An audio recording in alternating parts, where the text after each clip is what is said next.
Put up.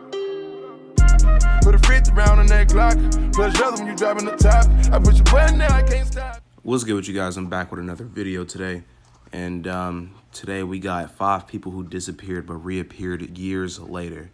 You guys seem to be liking these criminal videos. Once again, I like them. So if you guys like them, that's a plus. I enjoy doing them. You guys enjoy watching them. I'm going to try to post more consistently. And I know if you guys have been watching me for a minute, I say that, but then I don't. But, bro, you guys got to understand, like, I know some people might be like, oh, bro, you're a reaction channel. All you do is watch stuff. Like, bro, it's not that simple. It's not that black and white. You know, every person that does YouTube, you know, it's hard to get video ideas. It's hard to find stuff to watch. That's why I ask you guys for recommendations. But sometimes you guys, like, give me stuff that I can't watch. Like, a lot of people tell me to watch Judge Mathis. Like, I can't do that. I can't do that. Like, I can't watch Judge Mathis. Just it's weird. Like, you guys know. I tell you, I keep you guys updated on this whole copyright YouTube stuff all the time. It's so weird. I don't know what I can watch. I don't know what I can't watch. So it's kind of hard weeding through stuff, trying to figure out what I can and can't watch. But found this video. Like I said, I'm gonna try to be more consistent, man. I promise. Yeah, let's get into this.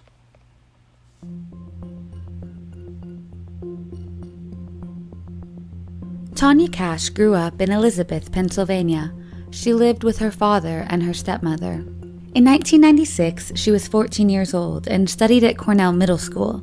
A 37-year-old security guard at the school named Thomas Hose would befriend Tanya. Thomas would often take her out of her classes to talk to her. One day, when he caught her skipping classes, he kissed her. As their relationship grew, Thomas would convince Tanya to run away from her home and come live with him. On February 10, 1996, Tanya gathered her belongings and left her home. Her parents thought she had just run away like she had done in the past and didn't report her missing until a week later when she still hadn't returned.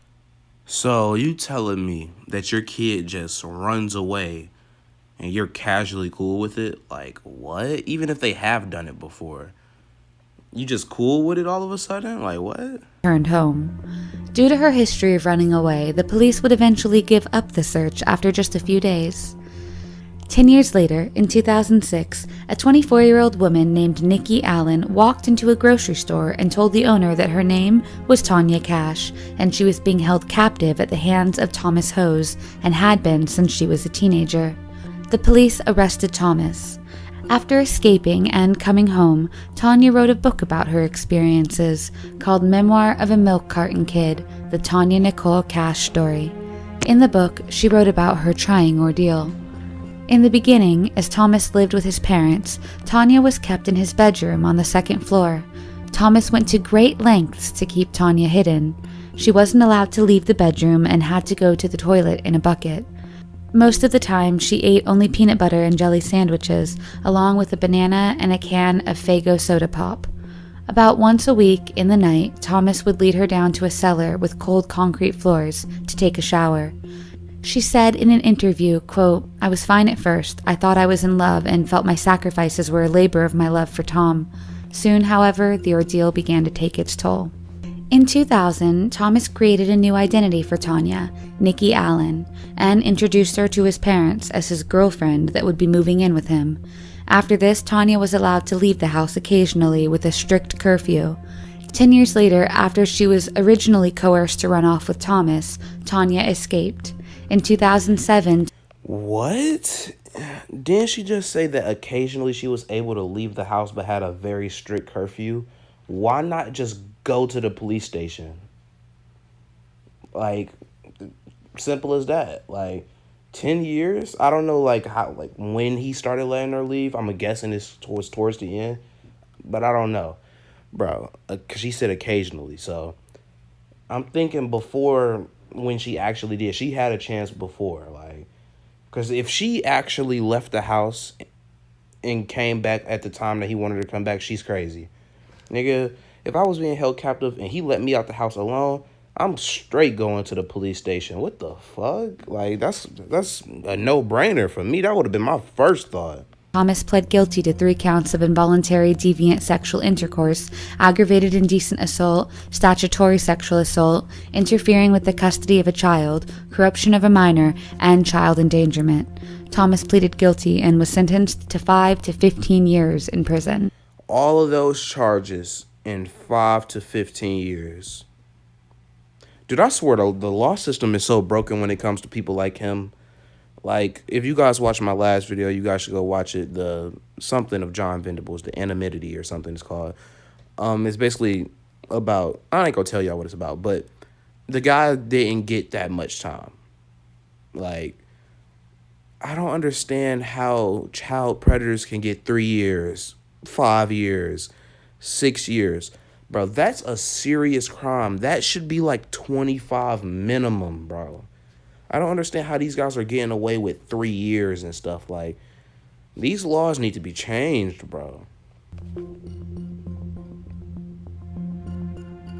Stephen Kubacki was a student at Hope College, a small private Christian university near the southeastern shore of Lake Michigan. In February of 1978, Stephen ventured out for several hours of solo cross-country skiing. He would not return home. A day later, when he still hadn't returned, he was reported missing. A massive search was conducted. Searchers found his skis and ski poles on the beach of Lake Michigan and footprints on the ice leading up to the lake, but none walking away.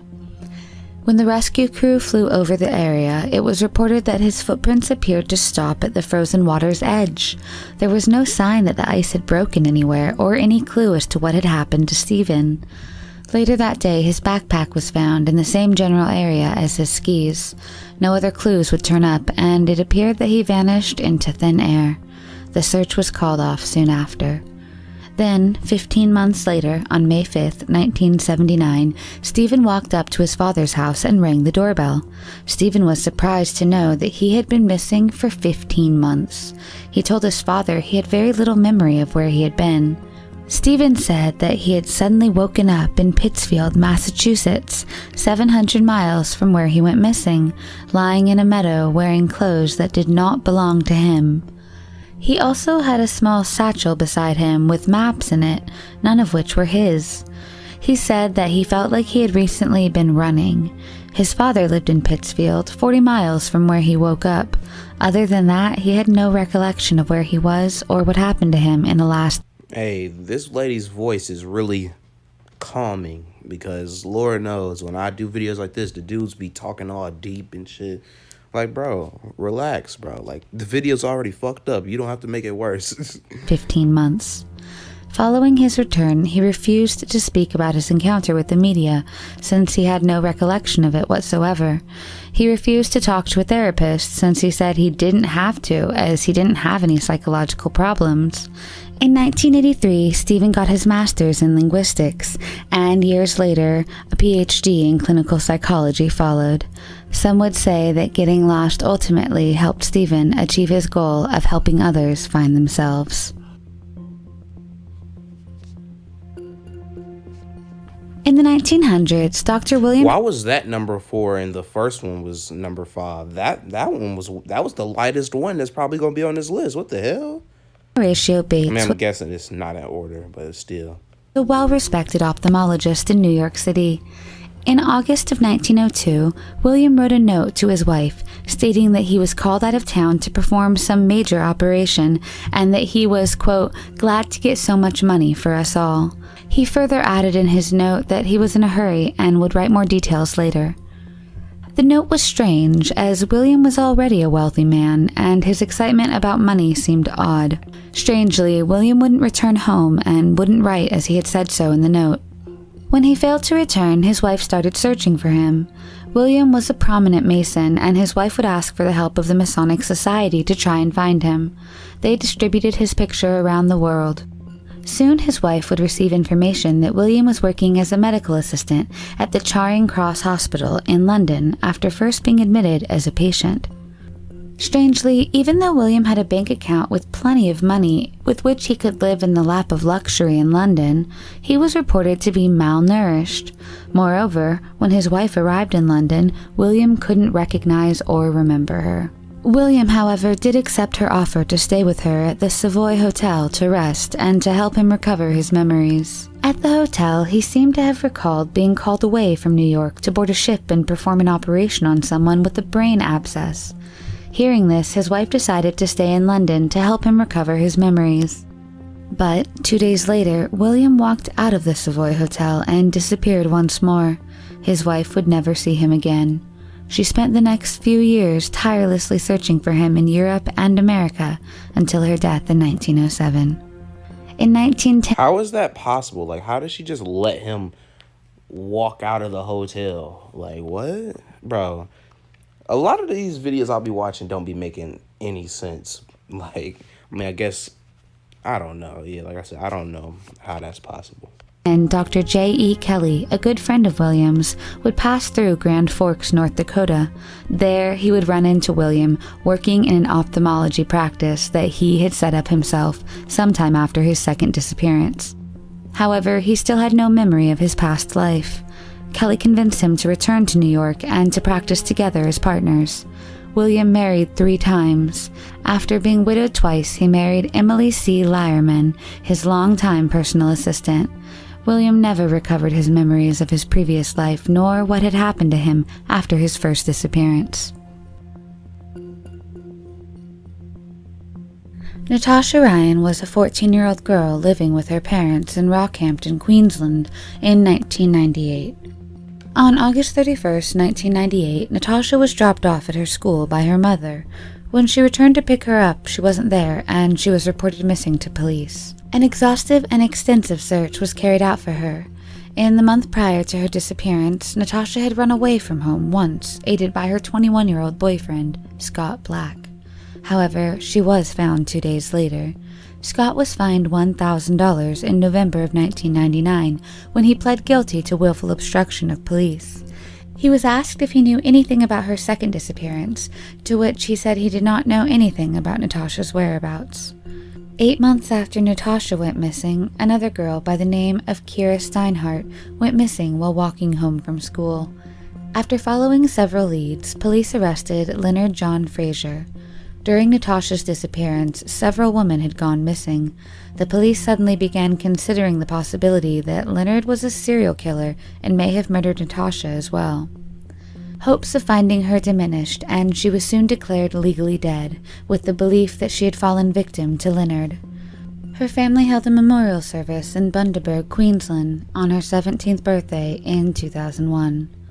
In 1999, Leonard confessed to 5 murders, including Kira's and Natasha's. The confession was believed to have been made in a deal with police to avoid the general population in jail, given the dim view inmates have on child rapists and killers. Then, on the 10th of April... When you hear crazy stories like this, and you see the person who's behind it, like, look at this guy right here. He looks like a deranged serial killer. Rarely do people that, like, are unexpected, like, the way that they look, never do you see a mugshot of a person be like, yeah, I don't think they would do this crime. Bro, that's rare, bro. A lot of the times when you see the mugshot, be like, yeah, he did that shit 100%. Maybe it's just me, but obviously, in this case, you could tell, but in multiple cases, bro, trust me, these people look like the crimes that they committed, bro. If that makes sense. It makes sense. I don't know why I always say that. Nigga, that makes sense. If you don't understand, it's your fault. 2003, as the trial for Leonard was underway in Brisbane Supreme Court, police raided a house in Rockhampton. There they found Natasha Ryan, alive, hiding in a cupboard. It was found that Natasha had staged her disappearance and had been living with her boyfriend Scott since disappearing on the 31st of August in 1998. During her first year in hiding, Natasha had no contact with the outside world. She rarely left her boyfriend's home and stayed inside with the lights off and the curtains drawn. Whenever a visitor came over, she would hide inside a cupboard. For 4 years, they moved a number of times in the cover of night between properties in Yeppoon and Rockhampton. She had been living in Rockhampton for 6 months prior to being found in 2003. 2 days later, Natasha attended her own murder trial and told the court that she had never met Leonard and did not know the witness who stated she had seen her with him before she went missing. A jury found Leonard guilty of 3 murders, and he was sentenced to 3 indefinite prison terms on the 13th of June 2003. He died in prison on the 1st of January 2007.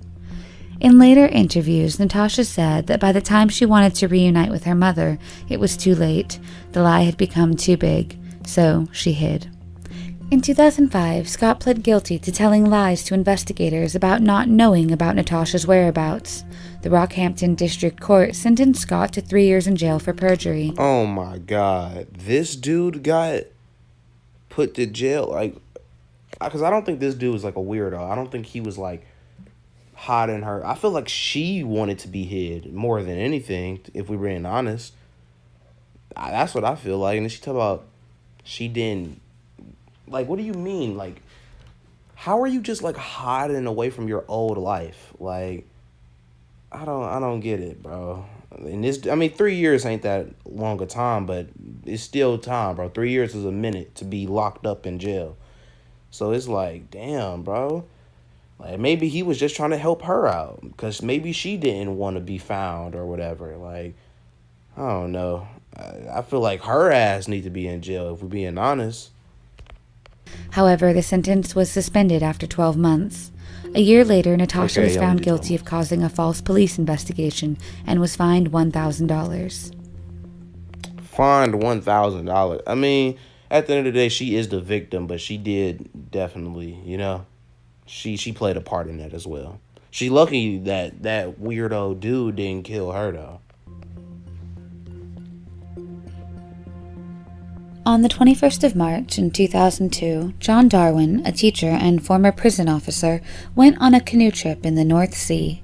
He was last seen paddling in his canoe at Seaton Carew and Hartlepool. When he didn't return home, his wife, Anne Darwin, reported him missing. A massive search involving police and Coast Guard was launched, stretching all the way from Seaton Carew to Staithes. The following day, his double-ended paddle was found at the sea near Seaton Carew. However, no sign of John could be found. The search was later called off, and John was presumed dead. Months later, his smashed canoe would turn up at the North Gar, near a spot known locally as the Blue Lagoon. In April of 2003, Darwin was declared legally dead. His death certificate stated that after going out to sea, he probably encountered difficulties as a result of which he died. With the help of a death certificate, the grieving widow, Anne, was able to claim her husband's £25,000 life insurance policy. His £25,000... Yeah, bro. When did this happen? Because the government can't just claim someone dead. Can they? Like, sometimes y'all know more than me. Shit, I ain't gonna fake. Most of the time, y'all know more than me. Y'all some smart-ass motherfuckers.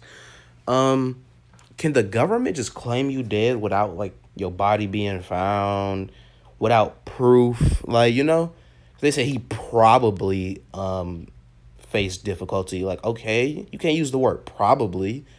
Like, we don't know what happened.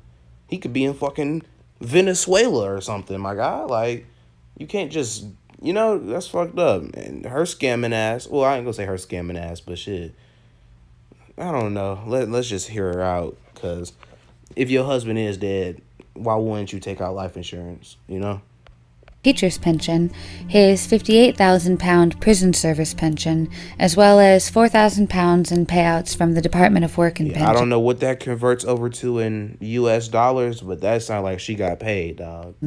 And a further £137 from a Norwich Union mortgage insurance policy.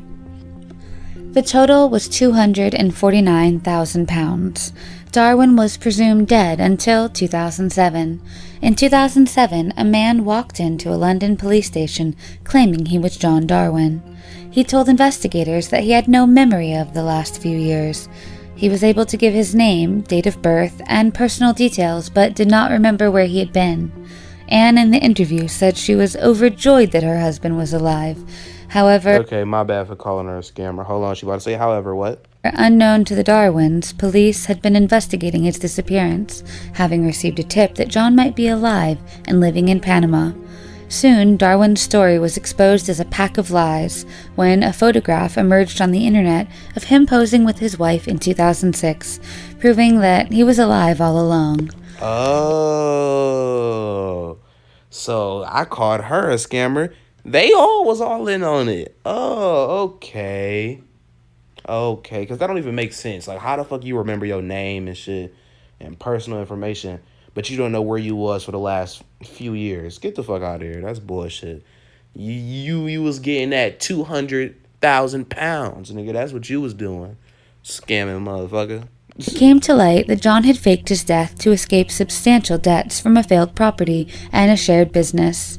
Incredibly, Anne helped him pull this off. He, along with his wife, planned his death to claim life insurance money to pay off the debts that he had accrued.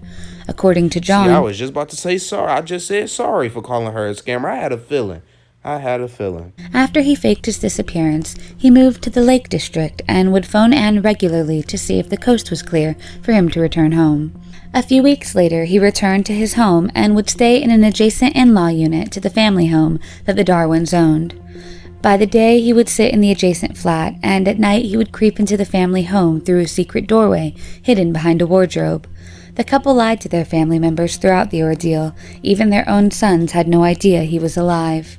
He allegedly would stay in the in-law unit whenever family members would visit, or if his son stayed overnight. Meanwhile, his wife pretended to friends, neighbors, and her 2 sons that her husband was dead.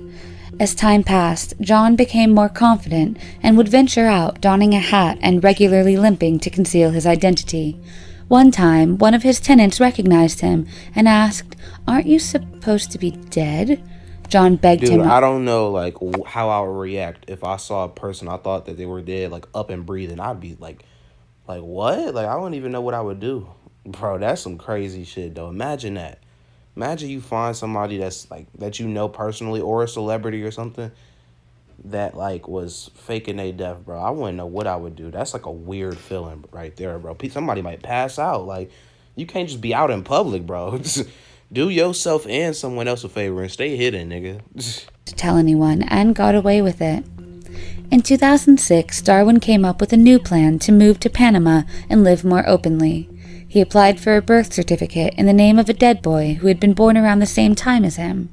Using the birth certificate, he applied for a passport in the name of the dead child, John Jones. His wife told their son she needed to start a new life and would be moving to Panama. The couple flew to Panama on the 14th of July in 2006, where they were photographed by a Panamanian property agent, and the resulting photograph was posted on the internet. They had planned to buy a house there. However, following a change in Panama's visa laws, John told his wife that their identities needed to be verified by UK authorities, and his alias would not pass this time. Darwin then decided to go back home and pretend to have been suffering from amnesia. However, by that time, the police were already investigating his disappearance. Right, like, is he stupid? Like, do you know that they... Hey, am I tripping? But can't, like, doctors, like, scan your brain and tell if you have something? Like, amnesia or something? Because I don't think your brain is just, like, perfectly fine to the doctor. Like, I feel like the doctors can tell that. Even in 2006, 2007. After a colleague of Anne's had overheard a phone conversation between the couple. Anne was convicted of 6 counts of fraud and 9 counts of money laundering and was jailed for 6.5 years. She served 3.5. Darwin pled guilty to fraud, as well as 1 count of falsely obtaining a passport, and was jailed for 6 years and 3 months. He was released in 2011 after serving half his sentence. I feel like that should have been a harsher sentence, but that's the end of the video. If you guys liked the video, make sure to like the video.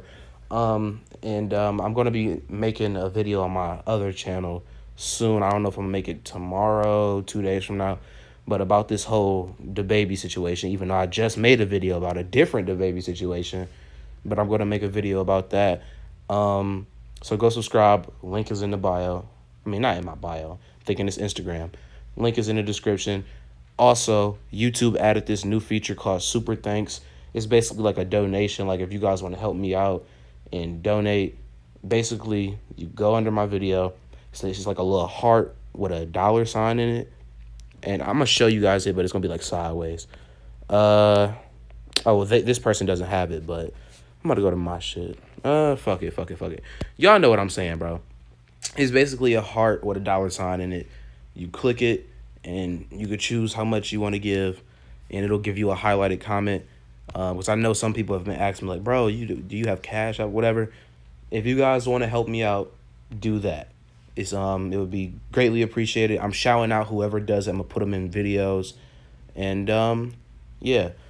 Thank you guys for watching. I love you guys so much. We on the road to 5K, and I'll see you guys soon. Peace.